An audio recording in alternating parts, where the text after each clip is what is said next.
ভিলোনিয়াসের কেন্দ্রে ভিলোনিয়া নদীর উপর একটি সেতু উজুপিসে নিয়ে যায়, যা শিল্পী বিচ্যুত এবং স্বপ্নদর্শীদের এলাকা।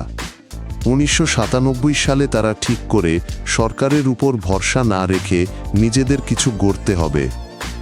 এভাবেই জন্ম নেয় উজুপিস প্রজাতন্ত্র, নিজস্ব পতাকা সঙ্গীত সেনাবাহিনী, মাত্র 2 জন, প্রেসিডেন্ট এবং সবচেয়ে গুরুত্বপূর্ণ রাস্তার পাশের দেয়ালে খোদাই করা সংবিধান নিয়ে।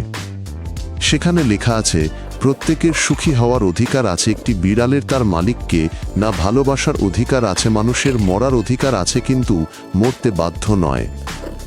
1 এপ্রিল এখানে স্বাধীনতা দিবস পালিত হয়, শোভাযাত্রা, পাসপোর্টে ভিসা ও নাচ নিয়ে। উজুপিস এমন এক দেশ যেখানে শিল্প অর্থনীতির চেয়ে গুরুত্বপূর্ণ আর ব্যঙ্গ প্রবচন প্রোটোকলের চেয়ে বেশি জরুরি। মানুষ এখানে শুধু আসে না, তারা একটি দর্শনে প্রবেশ করে। এটা নিছক মজা নয়, পুরনো শহরের পাথুরে পথে বিছানো এক প্রতিবাদ।